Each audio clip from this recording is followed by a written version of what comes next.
Brother Rich, how you doing this morning, my friend? I am doing great, but I just have a feeling that you're just going to be a little ray of sunshine this morning. I know my role around here, man. You made it perfectly clear with that 18-page job description when we started doing this, and I'm still wondering about sending you these inappropriate pictures once a week. But hey, I'm here to be part of the solution for once in my life. Okay. You are absolutely part of the solution. I just don't know what the question is, but you're part of the solution. All Ain't that the truth? If right. only we knew what the heck I was supposed to be doing in life. I had a great conversation with Mike Wood yesterday. Great. Thanks for putting me in contact with him. Looking Absolutely. forward He's to a great having guy. him on. Oh, yeah. Looking forward to having him on the show. Of course, he's been a friend of my other very good friend, Justin Carroll, for quite some time. They've been working on Revolver Guy together. Oh, yeah, that's right. I forgot they knew each other. What a small world, you know what I mean? It really is. I mean, it's there's a in pilot world because it is such a small world in pilot land that if two pilots start talking and start, oh, so and so, with by the time you get about three or four people back, we know each other. And Mm-hmm. do you know how you know if there's a pilot in the room? Don't They'll worry, tell he'll you. tell you. Yeah. Oh, trust me, I know. Oh yes, pilots looking down on people since 1903. Mm-hmm. So yeah, it's Oh, brother, who we got on so far, oh, sir? look what we got here. We got Will Rhodes on this morning, who is coin number 2269. What's up with that? What's up with I was that hoping you was coin going to number? ask. Oh, look at that.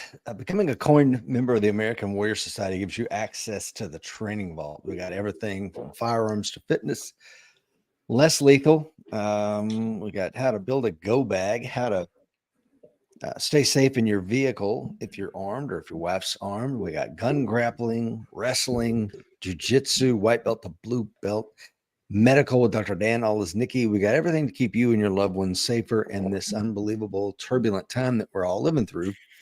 So if you haven't checked it out, which I think most of the folks watching today have, but if you haven't, or if you know someone that needs this information, please make sure that you share it with them and leave us a review. We can always appreciate that. Go on iTunes, Spotify, etc. Leave us a review if you enjoy this content. Thank you to the 6 folks watching us live. And man, I tell you what, you were telling me before we got on, you had to redo the show, right? I add a few slides here. Before we do that, though, I see Tony says he's hunkered down. Be safe down there, brother. I was watching that storm track and thinking of you last evening. So be safe. Keep those generators handy, and take care of you and your bride. Amen, man. Ted is on. This is coin number 1461. Good morning, everyone. Good morning, Ted. Let's anything else before we get into this? Because it's No, pretty turbulent mornings. it is a very turbulent morning. Let me just read off a few here. The stock market freak out that started last week is accelerating because things happen rich slowly and then all at once. So right now, hold on a second. I have to look astute here. Currently, S&P futures are down just over 4%. Nasdaq futures down almost 6. Russell down 5. And the big Mac Daddy, the Nikkei, the Japanese stock market, down 12.4% overnight. Bitcoin is down 17% overnight. And the good news continues. Damn. So we'll see what happens. I want to tie this in real quick, though, Rich, because the Ted says you can always tell a pilot, but you can't tell him much. That is correct. And if y'all would just listen to us pilots, the world would be a better place because we've solved all the world's problems if anybody would just pay attention. Can we talk about that just quickly before we get into Sure. this? Yeah, man. Someone I love dearly just recently had a colonoscopy, and they're like, "Aren't you going to do it? You know, you're in your mid-50s." I'm like, "Nope." I said, a good friend of mine, they perforated his colon during a routine colonoscopy. He got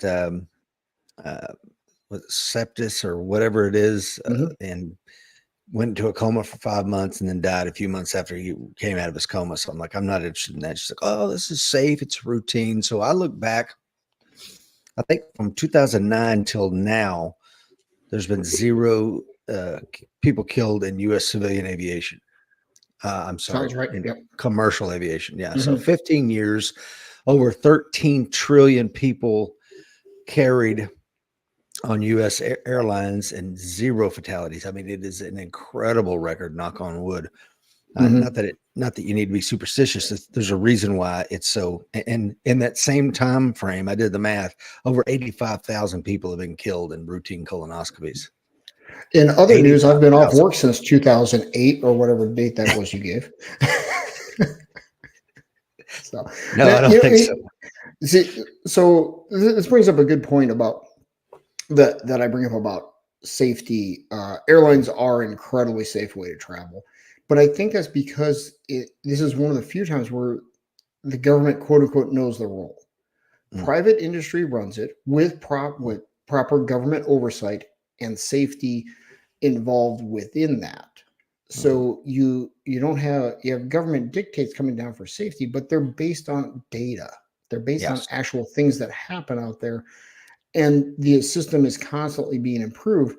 But you have one side of the coin that has a profit motive and seeking to serve the market, and then you have the regulatory side, who mainly have people who have come out of the industry for whatever reason and have chosen to step into that governmental regulation side. And therefore, you have this yin and yang, but both sides understand what's trying to happen, unlike a lot of other areas where we see government involved. Mhm. And the outcome is indisputable.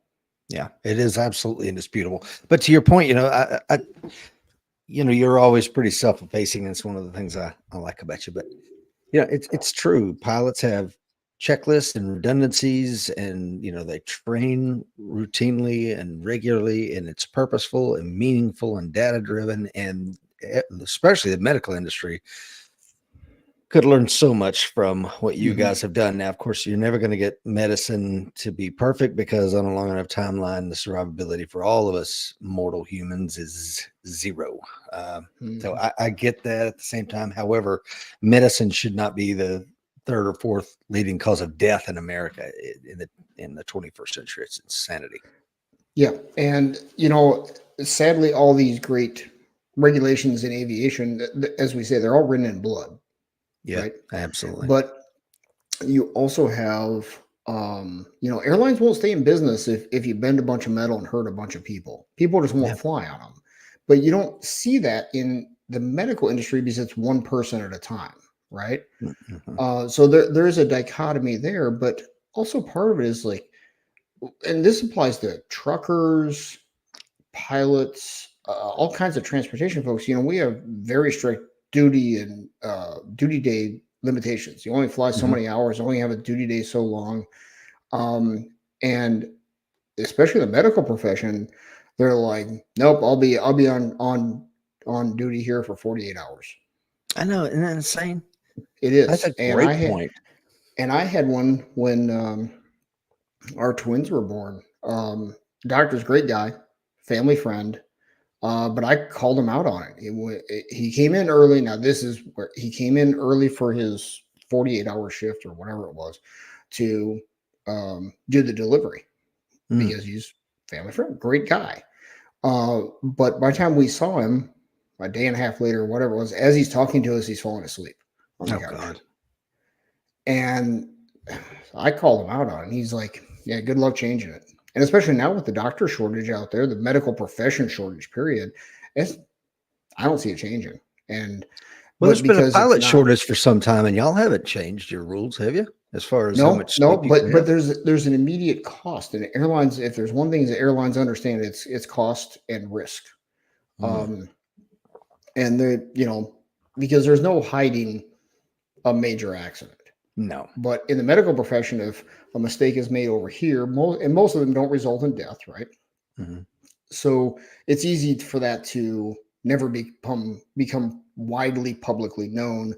Like pick the aircraft accident of airline accident of your choice. There's no Mhm. hiding those, right? Yeah. So yeah, so it's an interesting study in the dichotomy of how things are covered and how humans see numbers, right?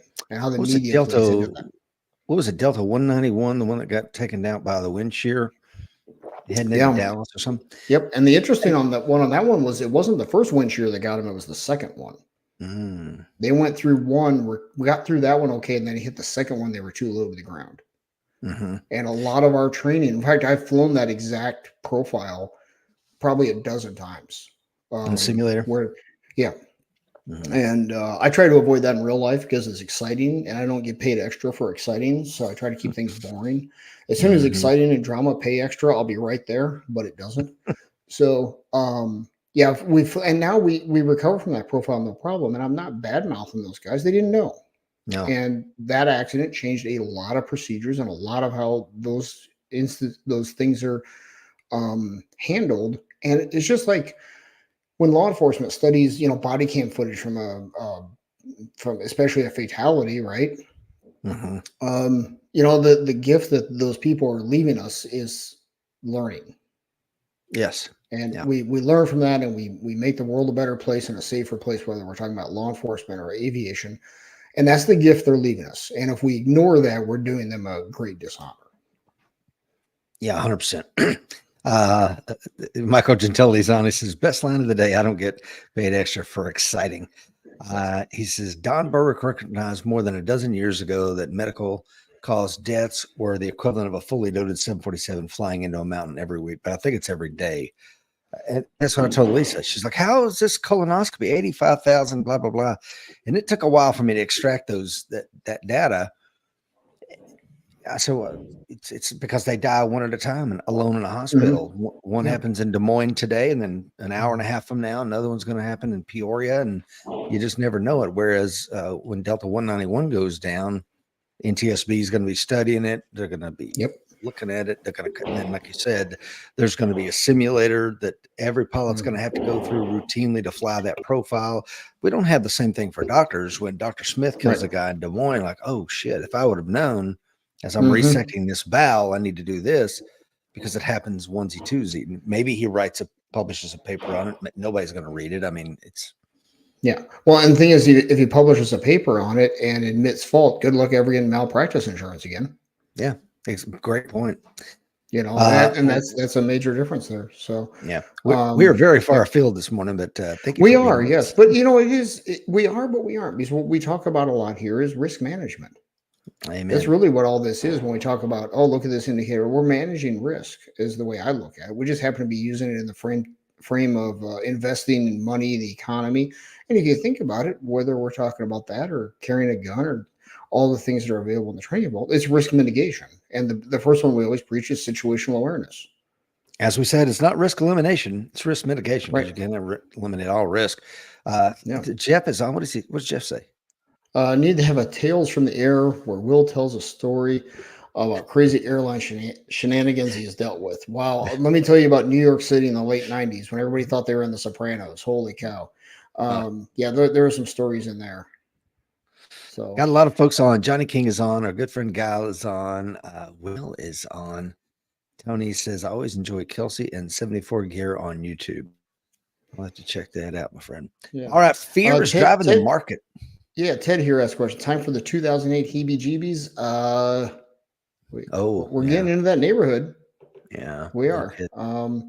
So, and I'm gonna and I'm glad you brought up historical context, because the slides I added just before the start of the show, based on what's going on, give us some of that context. So let's dive right in. Our typical CNN fear greed index. We're down to 27. I think it was neutral, somewhere around the 50-ish range a week ago, as we can see looking at the chart here. It fell hard.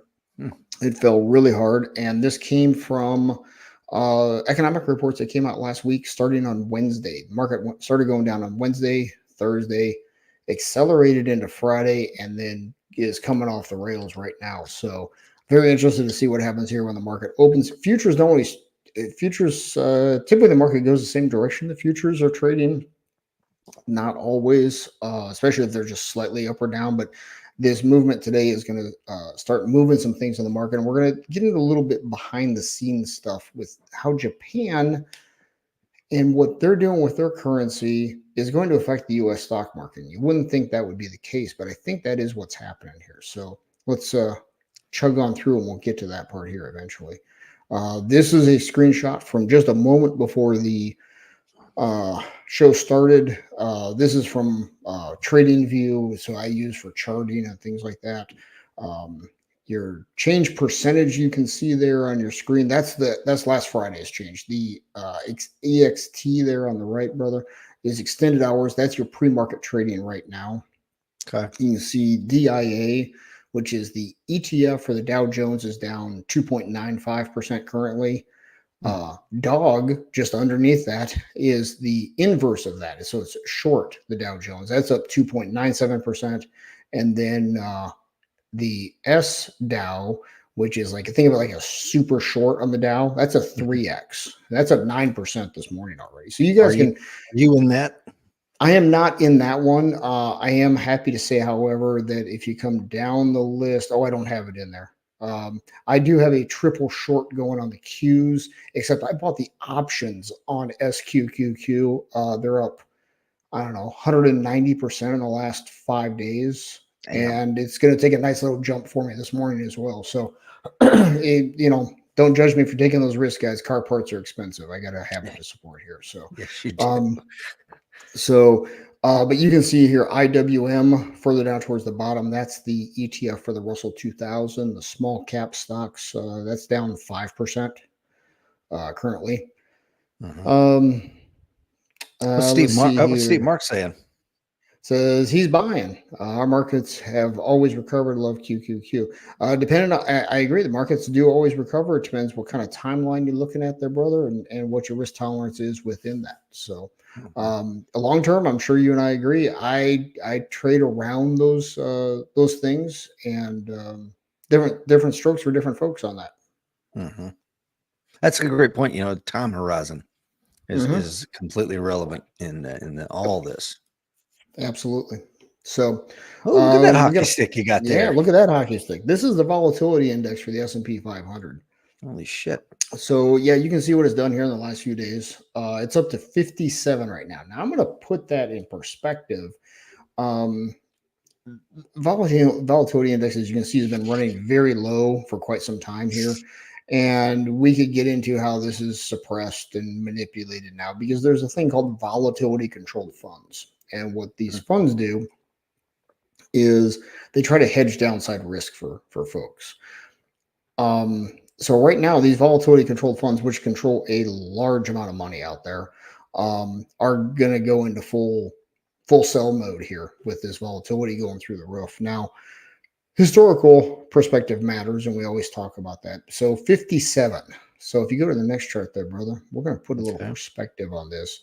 Okay. So we're up to 50, and actually now, between the time I took these two snapshots off the screen, it went from 57 to 59. So not a typo there. It peaked at 67 during COVID. So we're back nearly to the level of volatility we had during the depths of COVID. Wow. And this chart goes all the way back to 2003, 2002. And if you look back in 2008, it looks like it peaked out at about 80. So this is very rare air, if you will. I can't remember when volatility controlled funds really became more mainstream. I'm not sure if they were really around much during COVID. I know they weren't around during the housing crisis in 2008, though. Well, so for those that don't volatility controlled funds, can you unpack that, please? Absolutely. So they are funds, typically mutual funds, some ETFs, that the volatility of the market. Now, that doesn't mean the market's going up or down. It's how volatilely it is going up and down. People don't like volatility in their accounts. So what they're doing is they're looking at the volatility of the market. If the volatility is going down, they're buying.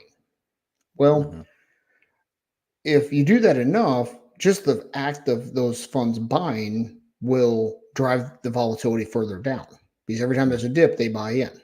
Well, now this will be an interesting experiment to see what happens on the other side of this. Now, they only have so much to sell, right? So at some point, their effect is going to lessen over time, and we'll have to see how this shakes out. So that volatility controlled fund is all about trying to give you, say it's benchmarked to the S&P 500. It's trying to give you S&P 500 like returns without as much volatility, not as much up and down movement in the account. And they do that by buying certain stocks within the S&P 500. So bear in mind your S&P 500 fund may not hold all the stocks that are in the S&P 500. You may have two companies that are very close together and their returns almost mimic one another. Say a couple of airlines, Delta and United, are both inside the S&P 500. Well, their returns are both basically the same. So some funds will just buy one instead of both, just so there's less for them to manage. Now they can't do that with Nvidia or Apple or Microsoft. They have to own those. So what happens though is when those few stocks start to sell off, they have to run with what they do. Or in the case of recent history, when those stocks are going through the roof, Rich Brown puts another $1,000 in S&P 500 fund, and I'm making up the number here, guys. 18% of that is Nvidia, or Apple will be more appropriate, probably. They have to go buy that many shares of Apple. So because there's no other way they're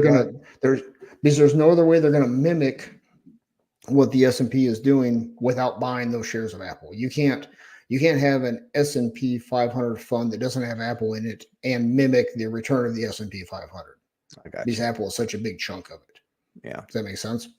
It does make sense. And I'm just looking at this, Will, and I'm going, man, if the trend was your friend and you bought into that, then over the last, 6 months to a year or so, you'd be like, all right, man, everything's going down. And then what happened over the weekend? Really, if you look back since it peaked there in March of 2020, volatility's just been on a downward march ever since. I know. Right. And so it's worked out great. And there's a great time to be long the market for the most part. Yeah. Thank you to the 25 folks watching us live, and please, hit the share button. I mean, is it pick your poison as far as volatility that's driving this, or is there a couple of key indicators? Are we going to talk about that today? We're going to dig into a little bit of this. I think some of it, I don't know. I mean, who knows how much of it is what's called the carry trade. And we're going to get to that on a future slide here, not too far down the road. So let's welcome a few more folks on here. See, Giles on. Yeah, come on, Guile. Johnny King is on from beautiful Bluegrass, the Commonwealth of Kentucky. Mark is on from Australia. Good morning, Mark. Good to see you, sir. Thanks to everybody watching us live, man. Yeah, you're joining us on a very volatile Monday morning, not just with everything going on in the world, and I'll touch on that later. Certainly, we're waiting on a reprisal from Iran. Going to happen today, it looks like, if you believe their notice to airmen message that came out, and we'll talk about that. But the stock market is responding in a big way this morning. Yep, and I'm sure that plays into some of this as well. How much? And I don't know. Crystal ball isn't that good. Magic 8 Ball said the future is uncertain. So only so much we can do. So if we go to the next one here, this is something that volatility controlled funds look at. So if you look in the upper left of this, it's VIX minus VIX 3M. So when we talk about the VIX, it's actually a 1 month futures contract on the volatility index. And then they put that into the number you see there. Okay. So you can come up with these indexes for any period of time. And so with this, there's a 1 month VIX that if we go back, that's at 59 right now. And then there's a 3 month volatility index. And so what they look at is how is the shorter term compared to the longer term. So the short term is always going to be more volatile than the longer term. So think of it like a moving average. The longer term is going to kind of smooth out the short-term spikes, right? So what they look at here is the 1 month VIX minus the 3 month VIX. And you can see where it has actually been in negative territory for really going back really into well into 2023. Even though this chart here only goes back to the beginning of this year. And you can see this spike. And this 1 month minus 3 month VIX is something that volatility controlled funds look at very closely. And you can see how that just hockey stick in the last couple of days. Jesus. That's crazy. I mean, you've used over the last 4 years, you've shown the VIX quite a few times. Not every single Monday, but I've obviously never seen it like this. No, never have. And if we think back to just the VIX period, if you go back a couple of charts there, brother, when we had the longer term VIX chart, that one, perfect. Thank you. Oh, I'm sorry. No, Sorry. that's right. There we go. You know, if you take out, if you look back, you know, right now this is the world's greatest economy according to the current administration. So why are we seeing volatility up in this strata nearing where it was in COVID, and only eclipsed by the GFC, but greatest economy ever, right? So, Yes. Ladies and gentlemen, that's what our vice president calls Bidenomics. yes, yes. So this is something to keep an eye on today. We'll see how the markets progress here in 32 minutes when they open up. Yeah. And this one came out of Reuters about 12 hours ago. And this is where I want to get into something that's happening behind the scenes. You know, we've been hearing a lot of talk about a soft landing for the economy, how Powell is going to work this out perfectly. Speaking of that, they were talking a quarter point cut in September and another one in November. The November meeting happens after the election, and September, I believe, is towards the end of September. So just a month or so before the election. And they were talking about a quarter point at each one. Well, now they're talking half a point at each one. Yeah. So the fact that that's accelerating, the fact that the market thinks that's what's going to happen. I want to be clear, that's not what J-Dog, Jerome Powell, thinks is going to happen. This is what the market is thinking is going to happen. That reading between the lines is the market thinking the Fed is yet again behind the curve on acting. Just like when they were behind the curve acting when inflation was running 9% and they were still printing money through quantitative easing. So now they're are they QT to infinity? They're still quantitative tightening to the tune of, I believe, it's $25 billion a month. So this is where we get into that weird dichotomy again, because remember there was a period of time when they started raising interest rates because inflation was running away, but they were still printing money because it takes a while to stop those programs. Well, the same thing's happening now. They're going to start lowering interest rates, which will people will watch and pay attention to while they're still doing quantitative tightening and burning money out of the system. So there's going to be this weird dichotomy. And since they started pulling both these levers, it takes a long time to get both those levers moving in the same direction. So very interesting times, to say the least. Yeah. So our headline here from Reuters is goodbye soft landing, hello emergency landing. And buried down in this article, which you guys can look up, and it has some good stuff in it, but this is the one I wanted to dig into. It says the stampede to unwind carry trades helped push the yen up nearly 5% against the dollar last week. It's up another 2% pre-market trading this morning. The Japanese currency has only had 3 better weeks in the last 25 years. So let's unpack this a little bit. So currencies move very slowly. Okay. A 1% move in a day on a currency is a pretty big move. Not uncommon, but a pretty big move.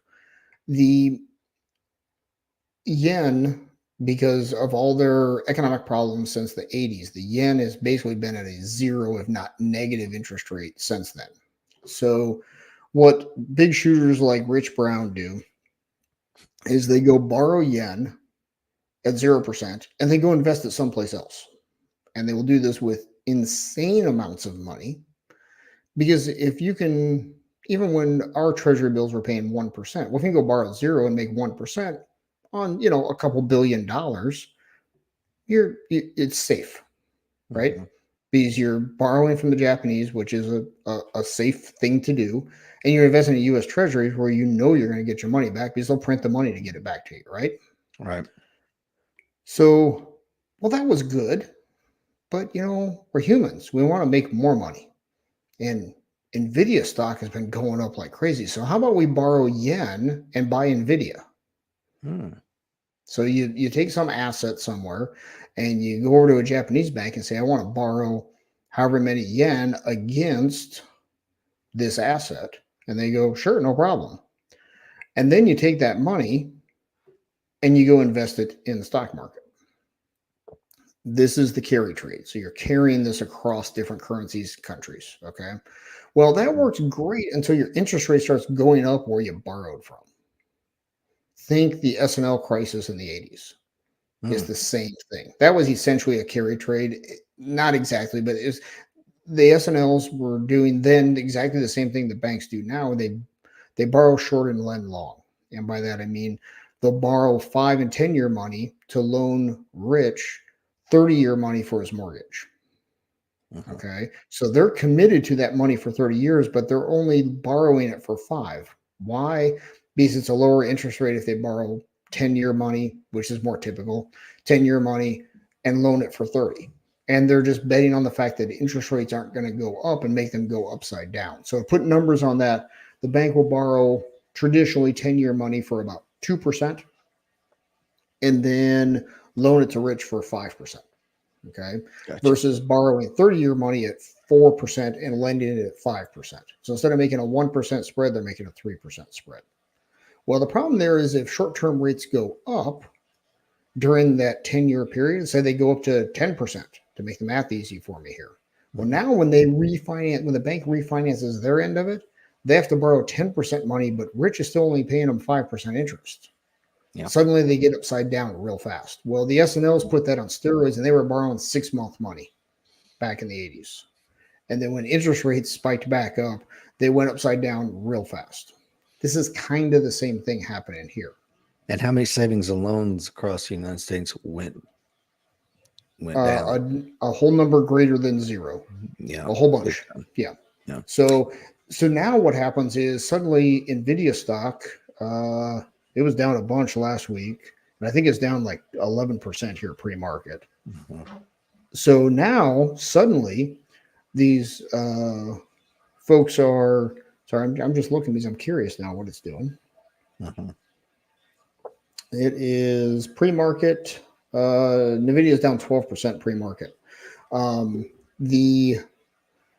These folks start getting freaked out because now, so let's say they borrowed $1 million and they put it in NVIDIA stock. And it just went down $120,000 here before market open. So they go into full spaz out mode and sell. Well, now does anybody do you know market share for NVIDIA? Not off the top of my head, I don't. I don't either. It's sizable. It's big. It's not. Is it TMC big when we talk about? I'd hate to say. I don't want to give out bad information on that. So I know it's big. So now these folks sell their NVIDIA stock because they just, I need out of this. Okay. And let's just say they only borrowed 1 month money from this bank. It's a 30-day note or a 6-month note. And it's coming up towards the end. Well, now suddenly they went from, 0 to 0 real fast. So they sell out to cover this loan. Or maybe the bank knows what they're doing. They're like, hey, if it goes down this much, you have to sell. Essentially a margin call, if that's how the loan is structured. Well, that starts driving it the other way, right? And now suddenly all this money is pouring back into Japan, which drives their currency value up even higher, which then accelerates this even more. So, it's human greed. It's going to happen. And it works great until it doesn't. Yeah, man. So I see Jay's on. Good morning, Jay. Yeah, Jay's on out there. Good morning, Jay. It's coin number 188. Jared out there in beautiful Montana says, good morning. I'll see you next weekend, Rich. Yes, sir. I will see you out there with Will Parker and some of the other folks on this morning. Says, Will says, I am curious if they would be able to do this if we didn't have a central bank. What are your thoughts on that? Let me see here. Off the top of my head, I'm going to say probably not, because you probably wouldn't have the same levels of excess liquidity in the world. I mean, Japan's been running their printing presses on, dual turbocharged V16 since about 1981. They have printed so much money to try and create some inflation over there because they've been fighting deflation like crazy, which comes back to their demographics. I was going to say, yeah. Yep. And their demographics are not getting any better. So I'm going to say probably 90% chance they wouldn't be able to, Will. So, and this is one of those things where it's a great thing until it's not, right? So it's when everything's clicking on all cylinders, but the problem is there's humans involved. We get greedy. We take X amount of risk and it works. So then we go X plus 1 and that still works. And we go X plus 2. Well, we don't know if it's X plus 12 or X plus 14 where things start falling apart until they do. And then, of course, you have to put the whole rest of the world in there, and everything going on with Iran and Israel, which you're going to cover soon, plays into this, I'm sure. Yeah.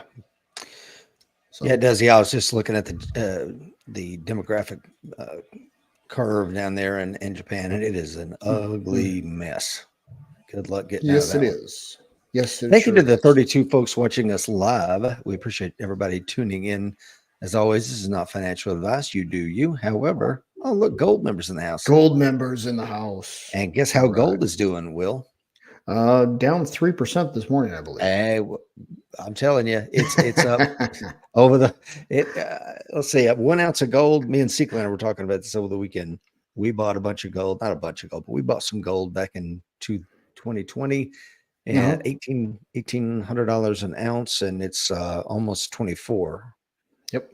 $100 and a lot of that's going to come down to what happens with the dollar, because of course that's what it's what it's priced in, of course. Yeah, so exactly. Yeah, I of course my physical gold I hang on to, that's not going anywhere, but I got out of paper gold a while back. So yeah, I say a while back. You and I have different definitions of a while back. A while back for me is like 2 weeks ago. Mm-hmm.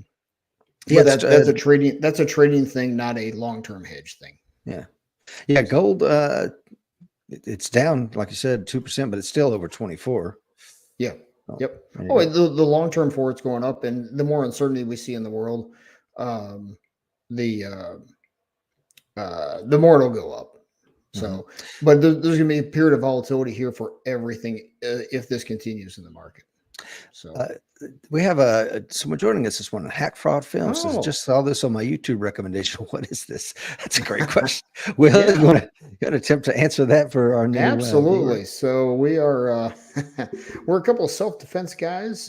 Rich is co-founder of American Warrior Society, and we're into self-preservation. And on Mondays we sit and talk about news and economics and how that can affect our families and how we can better prepare to protect and provide for our families through this knowledge. So thank you to all the new viewers. It looks like YouTube is doing quite well this morning. Got 19 folks watching us on the old YouTube. So thank you very much, folks. Awesome. But yeah, we're a self-defense community that has been forged by circumstance to get into the economic world. And Hack Fraud says, hell yeah, boys, I'll stick around watching from the UK. Awesome. We got a couple of folks watching from the UK this morning. We're damn glad to have you because you guys got some stuff going on over there that we'll be discussing here in just a moment. Awesome. Looking forward to that. I saw some headlines on it, but didn't have time to dig into it. So we're going to do a little flashback to last week's show because my Wi-Fi had a moment last week right in the middle of this, but I think it's still pertinent today and maybe even more so as we talk about this. This is from Zero Hedge about a week ago. It says little cash on the sidelines may indicate firepower to sustain equity rally, meaning the stock market, diminishes. And we can see how both these charts are going down. And if you go to the next one, Rich, we got it zoomed in there for the advancing citizens like you and I that need this cheaters. So one measure that's used a lot to, can this stock market rally continue? Where is it going to go? Is a look at the money that's sitting in money market funds. So let's say I'm making up some numbers here. There's $10 trillion sitting in money market funds instead of in the stock market. Well, that's $10 trillion that can get invested if the stock market starts going up, right? So it's one thing that's been talked about is where's this at? And if we look back, history bears this out. Look at on this chart, look back at 2010. Look how much money was sitting in money market accounts. We look back in the early 80s there. Look how much was sitting there. This is a percentage of investable funds, right? And of course, in the early 80s, your money market was making you probably 15%. So as the money market balances go down, that money flows somewhere. Typically, it flows into the stock market. Well, supply and demand, that's going to drive stocks up. Well, if we look at this now, this is households. This is people like me and you. This isn't corporations. Very little money is sitting in money market funds right now. So that tells you they don't have any more money. They're not sitting on a pile of cash. They can go invest if they need to, right? Mm-hmm. So this tells us that from this standpoint, for households, if the market takes a dip, there isn't a lot of money out there to pour into that, right? Yeah. But Very some important some thing. people are getting ready for that. Mm-hmm. They're Warren Buffett. Yep. I want to Good point. Yeah, I want to read this quote my brother just sent me because it's absolutely Okay. fantastic. All right. I saw you chuckling there. I figured you were laughing at my hair, but go ahead. I am fighting back tears from laughing at this. Jeff says your 401k is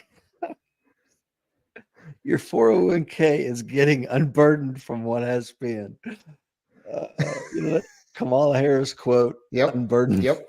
Yes. That is genius. Back during the GFC, the standing joke among guys getting close to retirement was my 401k turned into a 201k. Amen, brother. Yeah. But yeah, So, I mean, this is a very telling, and people that are watching what's going on are getting their cash ready. yep. So they're right now people are fully deployed somewhere other than money markets. Could be real estate, could be take your pick, but they're not money markets. Okay. So if we go to the next page, this is investment organizations. This is your JP Morgan, your Charles Schwab, your Fidelities. This is investment organizations. Look how low their investable income or investable cash pile is. Very low, which tells you they are fully invested in the market. So if the market takes a big dip, there isn't the cash on the sidelines to go in. However, we hear about, if you go to the next slide, we hear about, and this is true, this is from the Federal Reserve of St. Louis, money market funds, total financial assets. It's at an all-time high. But if households are basically at a record low, and the investment firms are basically at a record low, how is all this money sitting in money markets? And how does this match up? Well, I'm hoping you're going to tell us. I'm going to tell you. Right after we talk about our special program with only 3 easy payments through a firm, where this is you got your Apple, your Nvidia, your Microsoft. They're sitting on huge piles of cash. Well, they don't put that pile of cash into a savings account. They put it into money markets because they can pull that money out right away. And right now they're making 5-ish, maybe 4% right now on those funds. That's who has all these money market funds, is large corporations. This is also why when you see news, interest rates are going up and Microsoft stock goes up 2% on the day. It's because when those interest rates go up, all this cash they're sitting on starts making them more money no matter what their business is doing. But it hurts the smaller companies and it hurts regular folks like us, consumers, when the interest rates go up, because that makes it harder to borrow money, right?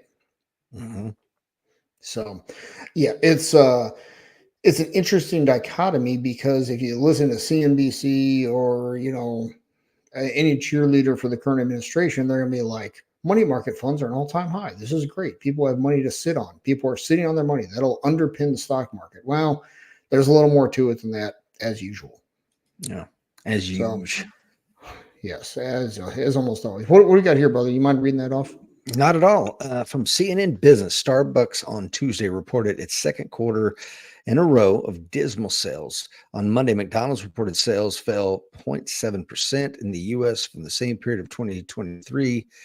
Diageo, the maker of Johnny Walker and a smattering of other popular booze brands, yes, they do control a large swath of the alcohol market, saw its first sales decline since the pandemic began, led by a pullback in North America. I'm doing my part, by the way, to keep bourbon on the map. So you're welcome there, Diego. It's a public service, sir. Yeah, I do what I can. The trend is especially visible among chain restaurants, as Jonathan Mays, editor-in-chief of Restaurant Business Magazine, noted on X.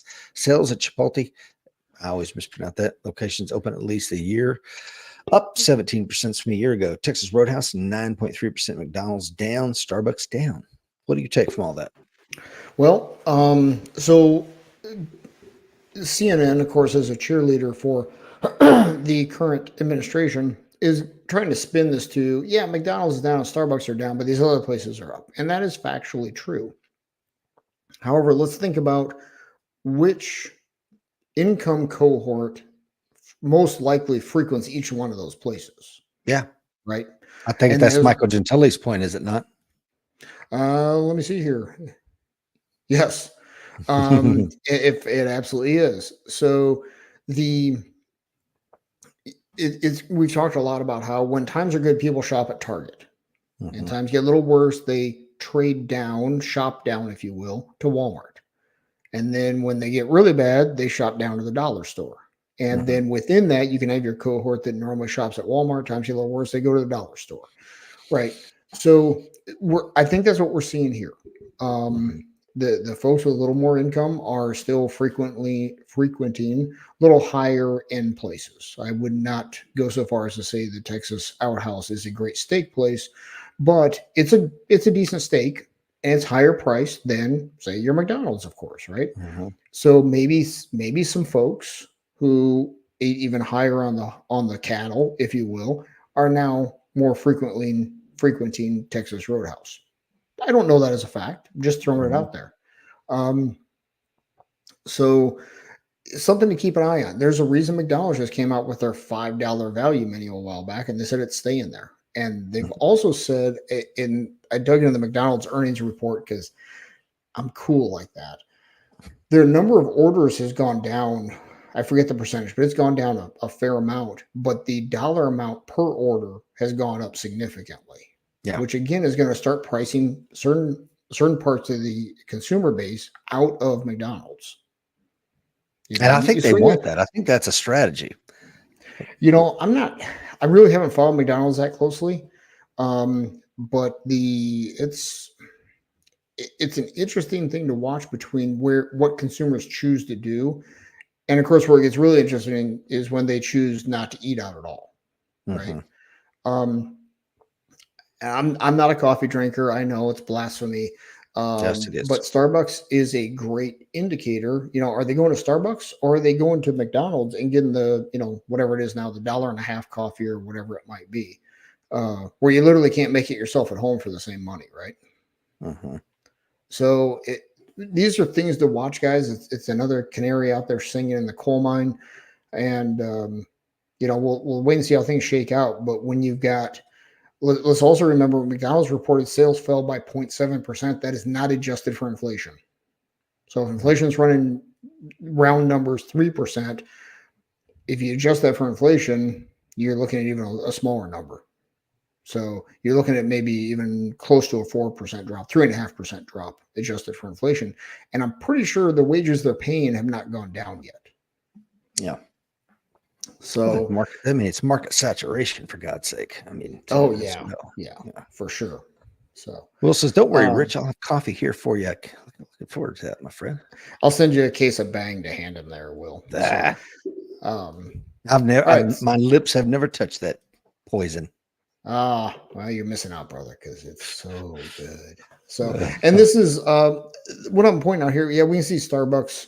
We can go back. 2022, their stock went way down with everybody else in 22, and then it recovered, and it's been on a downward trend since sometime in early-ish 23, the middle of the 2023. What I circled down here at the bottom, though, brother, is 3 earning reports in a row. So for 9 months now, they've missed their earnings projections. That's the kind of trend we want to follow and look at. hmm, And bear in mind so let's say today, American Warrior Society reports earnings. Okay, mhm. they'll give forward guidance for where they think the next quarter and that fiscal year are going to be, and then they can adjust those as the quarter goes along. They can put out a release through the SEC and say, "Hey, we now instead of thinking we're going to make $1 a share, we think it's going to be 75 cents a share," and the stock price will respond to that as appropriate. But when the earnings report comes out, the whether this is an up or a down arrow on the earnings is based on the revised guidance. Yes. Yeah. If it was revised, so this is I don't know if they revised their guidance or not, but either way, they missed 3 times in a row. Mhm. That is not a happy signal if you own Starbucks stock. Well, I'm looking just over the last year here. On SBUX has fallen Mhm. 25%. Mhm. 25% in a year. It's Yep. down 21% in the 5-year outlook, Yep. 19% year to date. I mean, Yep. yeah, I'm glad I And don't hold Starbucks. well, and this is another one. Is this a sign consumers are being squeezed, so they're buying less at Starbucks, or is Mhm. it have they? I know they went. I don't follow Starbucks closely, guys. I don't own it as an individual stock, so I don't follow it closely. But they during COVID they made a huge push into China, and we Mhm. know the Chinese economy is not doing great. So is that affecting them? I don't know. I really don't know. I don't follow them that closely. Just tidbits here and there. Mhm. So. So something to keep an eye on.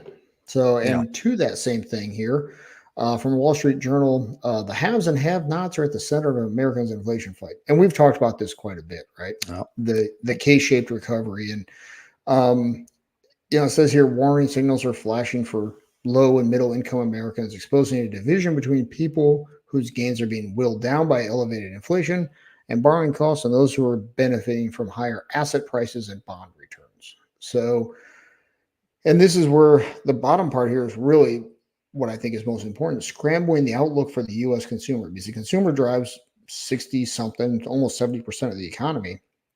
So when stock guys and economists can't figure out what the consumer is doing, it makes it very hard to predict what's going to come, most likely, Mhm. right? So what we're seeing here is, this whole period of inflation has been a great time for anybody who has owned assets, right? If you Mhm. own a home, go look on Zillow or Redfin and see what it's worth now compared to what it was worth in 2020. Yeah, but how can You've you? done This is well, what yeah, we've talked about this, but how do you realize that? You only realize it when you sell. And when you sell, where you're going to right? go, right Yeah. now with especially here in red states, Hmm. Californians and Oregonians and Washington and people from Illinois and New York and Connecticut are moving down here at unprecedented levels, driving the price Hmm. of the home up. I mean, it's insane. My Right. grandparents bought this home for $200,000 in 2004, and it's probably worth 700,000 or 800,000 now. I Hmm. mean, because real estate's hot, and Right. but you couple that with the interest rate right now, and I don't know, it's just a mess. Right. Well, here's the thing though. There's a couple of ways to realize that. Hmm. Um, there's they're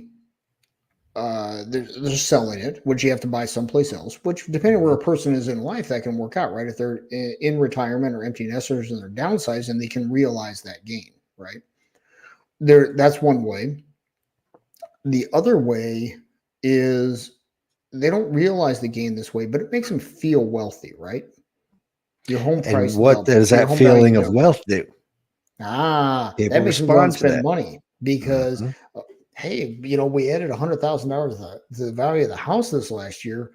Maybe we don't need to put as much in the 401k or save as much. Let's go buy this or go on this vacation or do that. So it drives behavior. And this goes back to, I think it was Ben Bernanke or maybe it was Alan Greenspan with the wealth effect, right? When Hmm. people feel wealthier, they feel more confident. They're more likely to go out and take loans out on other things and spend money and do things, start other businesses, start other ventures, and that affects their other things down the line, right? Hmm. So that matters. So now, you go talk to folks, say in Florida, where housing is not doing great. Hmm. I bet their wealth effect isn't quite so good. Never mind what insurance rates are doing, plus the current storm, which is adding a whole nother level of uncertainty down there, right? Yeah. So it's not just how do you realize that gain, it's how does it change consumer behavior, right? And of course, Jared is in Montana, and he knows all about the Californians moving in. Yes. I thought Montana was full, Jared, but he's talking about, it raises the property taxes. Kyle says a lot of Californians are leaving California. It must be really hard times. I don't know if it's hard times is people are voting with their feet that this is not that the country, that state is not going in the right direction. Well, there's that. Plus, you asked how do they realize that gain? Well, they sell their $3 million property in Mhm. California and move to Tennessee or Montana, and that house that was at a million, they bid it up to 1.2, 1.3, and they still have half their money left, right? Mhm. But to the locals, that drives the locals out of the market, Yeah. And hence the frustration and anger in a lot of these areas like Tennessee and Montana. Mm-hmm. Brian says in the open real estate market in Texas, there's no such thing as affordable housing. Ted says local infrastructure, schools, roads, water, etc., is never ready for rapid growth. Oh, he's absolutely right Good about point. that. Yeah. We're 127, which runs kind of north and south here in the state. Used to be a little 2-lane road, one lane going south, one lane coming north, and now they're expanding it. So we've got all this construction out here as they're turning it into a 4-lane.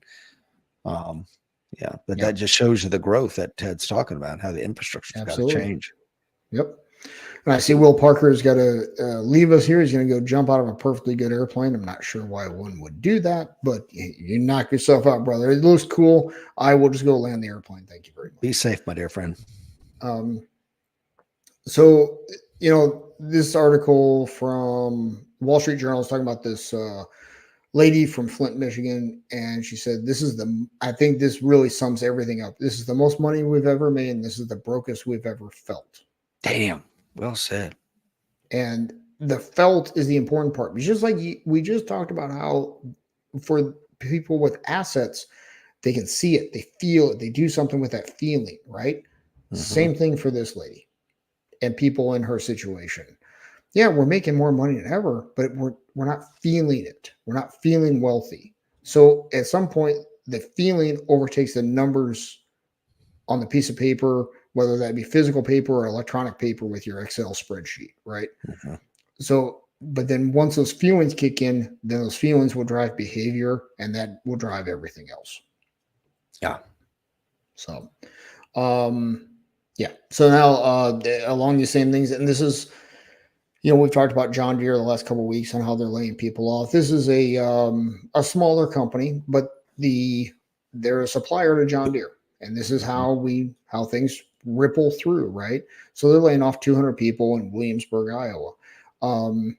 Laid off 193 workers. It comes after John Deere's laid off 1,500. Now, bear in mind that when this Kinsey Manufacturing lays off 193 folks, that's 24% of their workforce. Boom, gone. And this is a town of 3,300 people. And this Kinsey is the largest employer there. So now all of a sudden, what's that do to how people feel and what they do? Right. And to their friends who are maybe in the same area, right? At some point it becomes, well, it must be a recession because Joe lost his job. But now I'm worried about mine, so that's going to change my behavior, right? So this is we're into that phase now. Now this is it wasn't done on purpose by me because I'm not that smart, but following this John Deere thing, now we can start watching the downline effects of this. There was another article that I didn't put in here today. It was a husband and wife that both worked at John Deere, and they both lost their jobs on the same day. Oh my God. That's going to affect how they feel and how they behave, right? And they were like, rent's due in a few weeks. Yeah, exactly.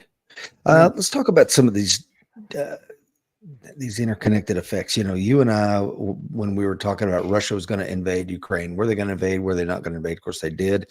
We talked about what that might do to fertilizer prices because of for various reasons. But anyway, so I'm talking to my buddy the other day, and he's got 400 acres, and he's talking about him and his son have been out there in the combines getting in the hay and stuff like that. And he's like, man, my fertilizer price has just gone through the roof. And I'm like, really? And he's like, what do you mean? He's like, well, it was $16,000 a couple of years ago, and now it's $25,000. That's a $9,000 increase on fertilizer. So now he's got to make decisions. Well, do I not do the whole 400 acres? Do I just do 200? Do I do 250? What can I afford to do relative to that? Does that mean he's going to run out and buy farm equipment? This is where I'm going with this, right? You're right. Yep. No, it's not a wise investment right now. Exactly.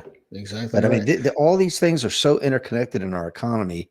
You can't just pull on one and expect it not to have a ripple effect across everything.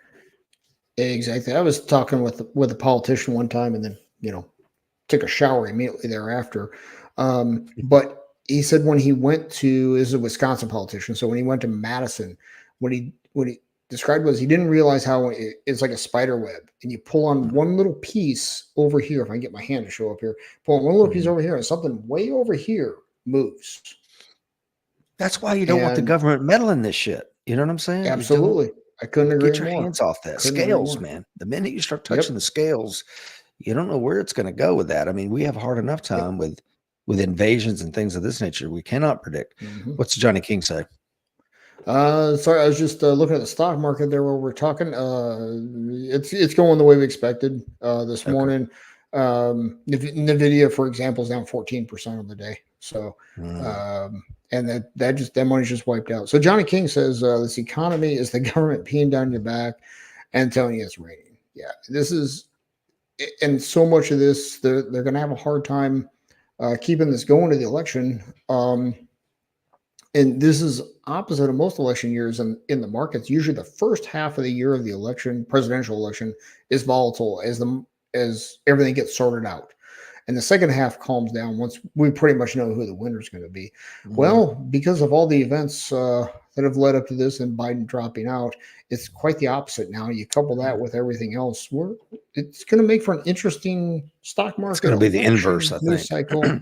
Yeah, yep, for sure. So it's getting kind of crazy. So, and this, I forgot to attribute this. This was a Milwaukee station. I believe it was Fox down there. 1 in 3 parents say they can't afford back to school shopping this year. Damn. Healthiest economy ever, right? I mean, yeah, exactly. So, and this is because they're getting squeezed everywhere else, right? Yeah. So, well, I mean, a part of it is I think we've crossed the $35 trillion barrier. Yes, we have. Yep. And so it's like, these things have consequences, man. Absolutely, they do. And we're spending more money on interest each year than we spend on the DoD now. And 76% of June's federal income taxes went to service the debt. 76% of June's 76. Yes, wow. 76% of June's income. And it's only going in one direction, guys. Only one direction. Well, here's the thing. This goes back to be careful what you wish for, not you, but the general you. Okay. Yeah. Everybody want to lower interest rates. Well, if things start to crack, we're going to get lower interest rates. Yeah. Careful what you ask for. So it's just like we want lower food prices. Well, what's happened at John Deere because of that? Yeah. Right. So we have to be very careful what we ask for, and the rate of change of that matters as well. Right. So, yes. And I found this one. This one blew me away, guys, when I found this. I had to go fact check this. And as best as I can find, this is true. The U.S. government is the world's 3rd largest economy. Our government. Is the U.S. economy is the largest. Chinese economy is 2nd. And if it stood on its own, the U.S. government spending would be the 3rd largest economy in the world. Oh, my God. Think about how gross that is. It is. Oh, yep. So it got me to thinking. So if you go to the next slide, I'm gonna be sick from that one all day. Oh, you're gonna get sicker. So this is federal debt, total public debt. Now, if you go back to the previous one, look at the size of the U.S. government total outlays. Look from about 95 on. Look how it spiked up, right? And the total outlays would be the government as its own economy, quote unquote, right? Well, they had the GWAT driving some of this, right? Oh, for sure. Absolutely. Absolutely. And then, of course, you got all the COVID spending starting in 2020, right? So those things play into it for sure, right? Yeah, you got TARP happening around 2007, 2008. So that's going up. 2009, maybe. Yep. And then you got all the QEs, right? And all the spending that came from that, because when they printed all those QE monies for those shovel-ready projects, right, starting in 2009, that weren't so shovel-ready, which is then turned into a joke, right? That played into it. And then things kind of calmed down there between 2012 and 2014, and then started marching up again, right? Well, let's go. And in fairness, they marched up under Trump too. Okay. Yes, they did. Okay. So we want to be fair. But now if you go forward to the next slide again, about the same pattern for the debt, wasn't it? Okay, shocking, so now right? if you go to the next slide, we got them side by side in the same time frame. Funny how those two things work out, huh? So basically, we're taking on the debt to fund the government spending to be the 3rd largest economy in the world. How do you suppose that's going to shake out? Yeah. Jeez. Well. When does it end? I don't know. I mean, this 35 trillion in debt and spending 76% of June's federal income tax revenues on interest only. Well, those interest payments are going to go down real fast. Mhm. When interest rates go down in response to whenever the next economic calamity happens, it's going to happen at some point, right? Mhm. Whenever that happens and interest rates go to zero, we won't hear any more about interest rate or the interest we have to pay on the national debt. But if the federal government's going to stimulate the economy again, they're going to have to take on debt to do it. Mhm. So the interest expense is going to go down, but the national debt's going to go up and probably at a faster rate.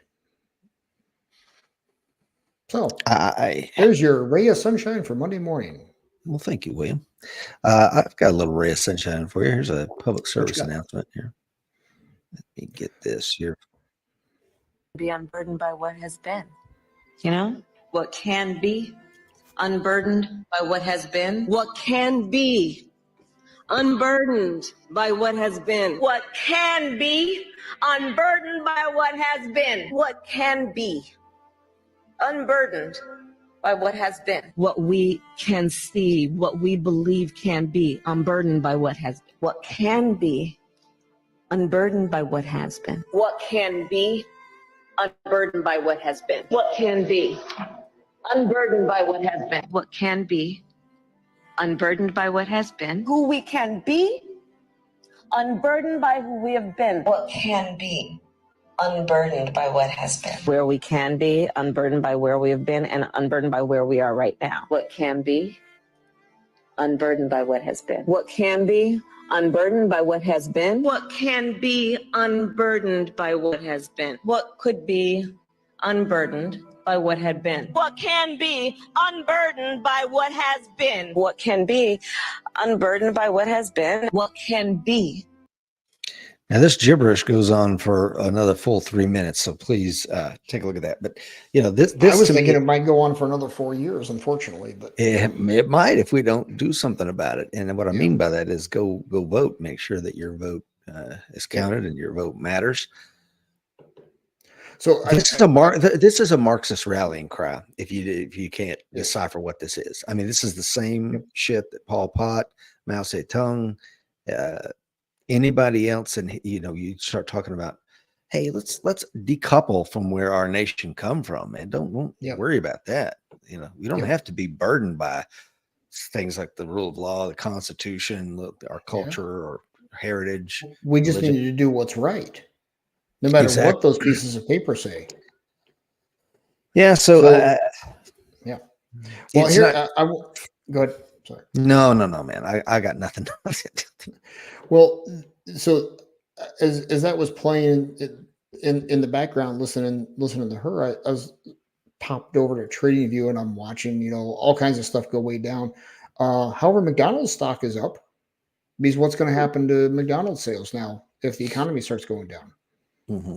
Their sales are going to go up to some extent, right? Because people are going to shop down, right? Mm-hmm. General Mills is up 1% on the day. Well, people are going to buy cereal, right? So this is in the stock market terms, this is a flight to safety. Pepsi's up 0.5 point. Yum Brands, which includes your candies, a lot of your candies is there, right? Yum Brands, is that also Taco Bell?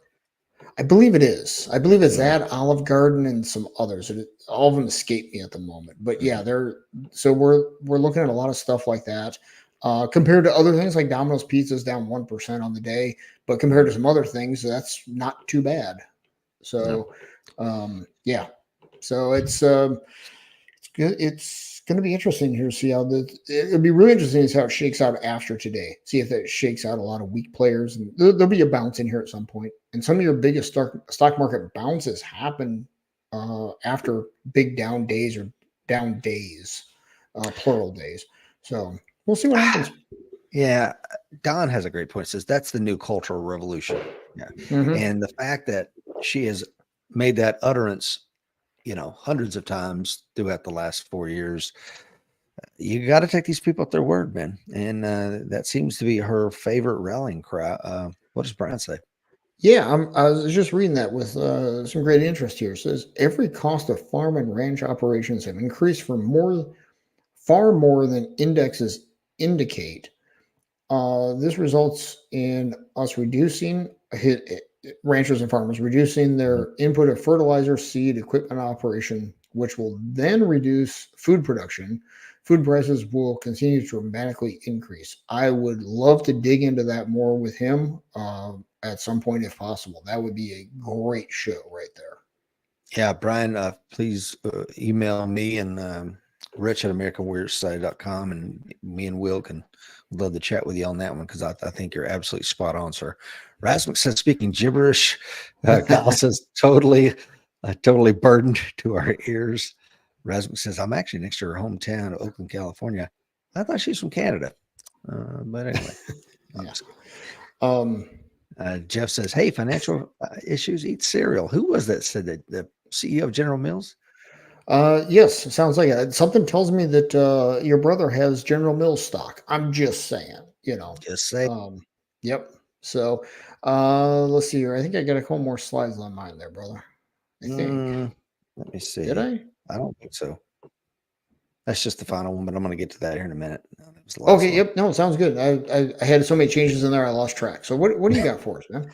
Well, just a little bit. So this is, strangely enough, if you just go to like Fox.com or CNN.com, Reuters, they're really not reporting on this. Very little is coming out. The prime minister overnight came out and condemns far right thuggery, as he called it.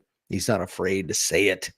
But this is a really violent protest going on in our biggest ally right now. Okay. And it's even spread over to Northern Ireland, where the Protestants and Catholics, for the first time since 1574, have linked arms together and are, going against these immigration policies that they feel have destroyed their country. It's something to consider. Now, it all stems from the stabbing of some asshole ran into a dance studio. They were doing a little Taylor Swift dance off, these little girls and their families. Okay. And as I understand it, this is his parents fled Rwanda, came to the UK. He may have been born in Rwanda, may have been born in the UK. It doesn't necessarily matter.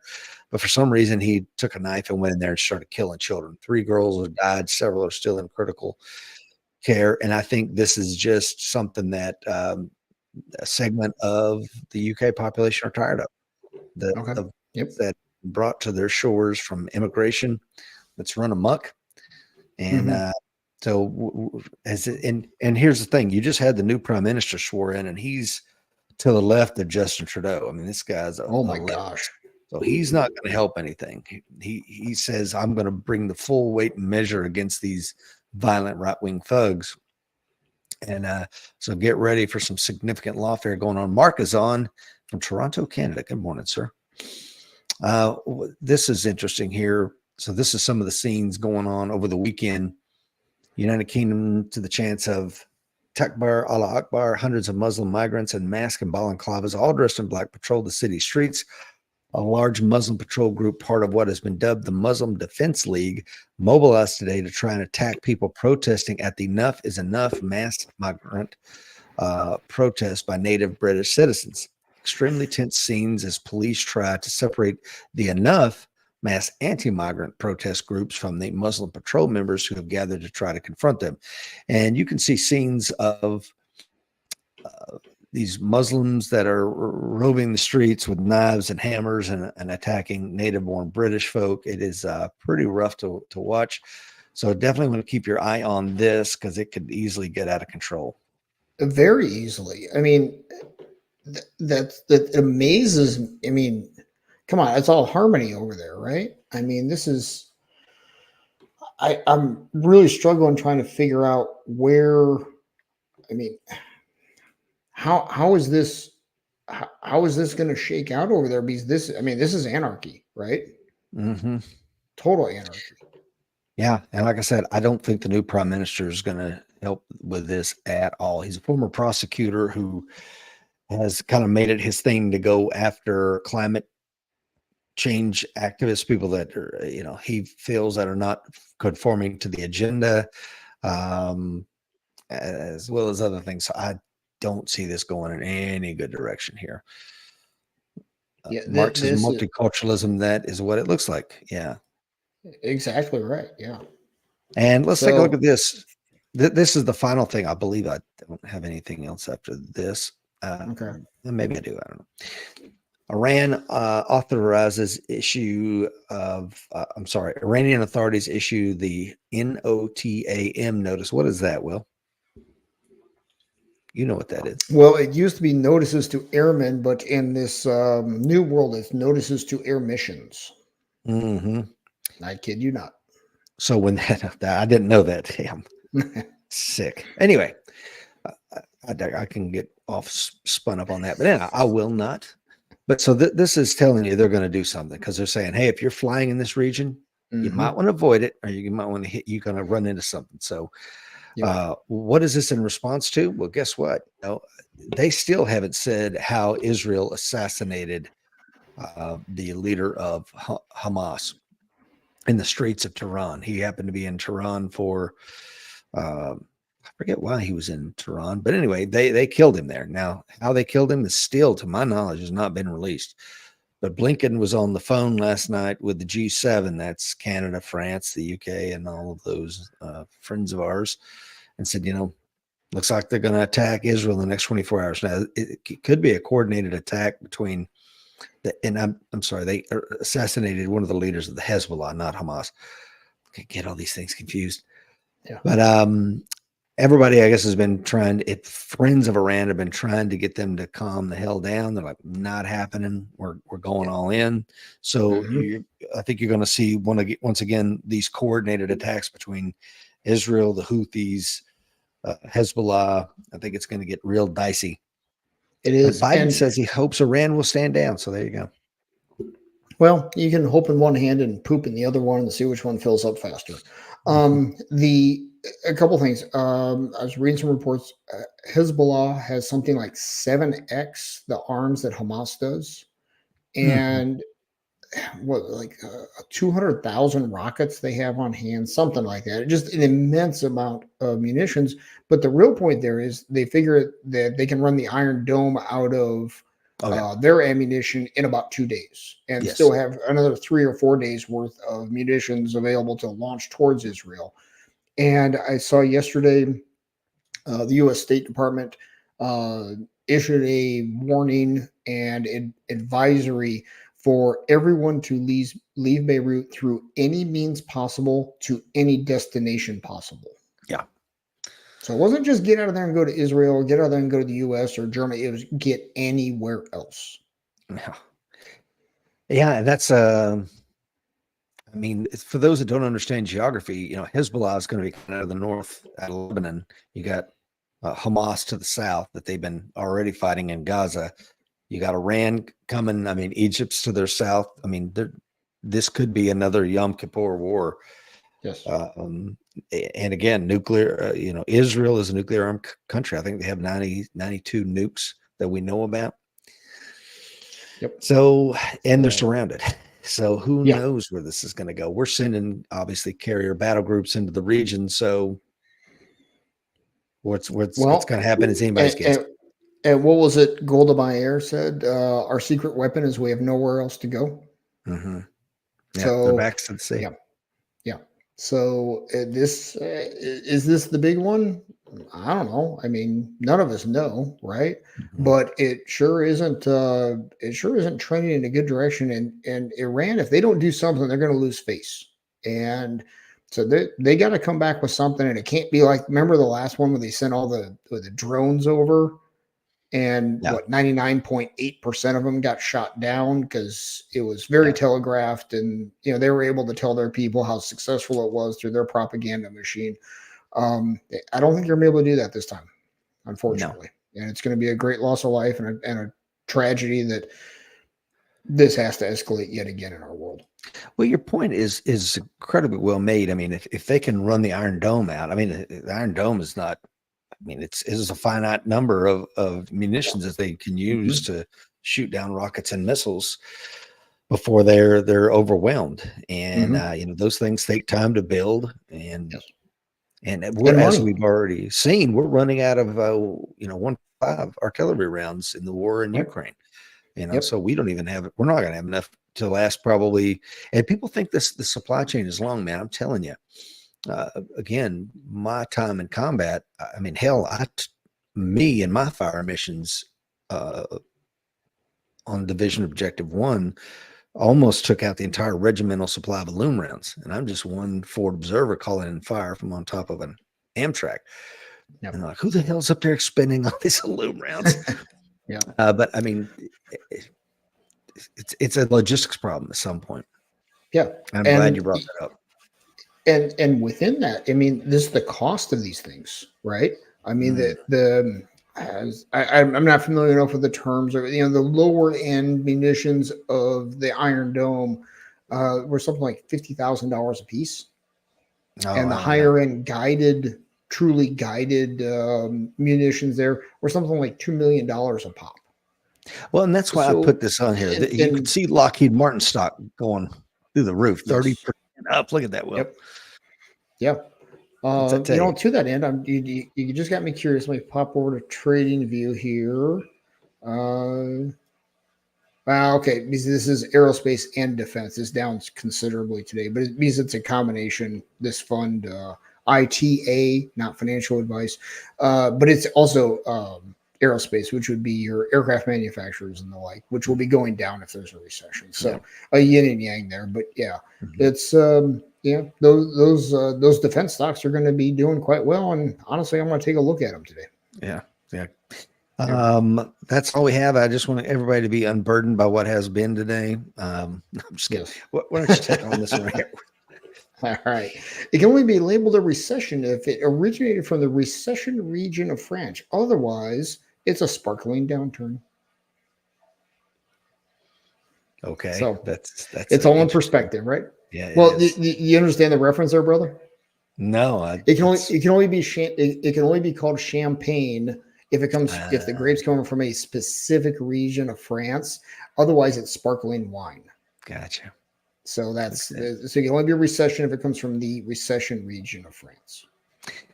Brian says, thanks, guys. Great talk. Rasmick says, great seeing everyone. Stay safe. As Richard will say, be ready. The fight is coming. Boy, well said, sir. Yes.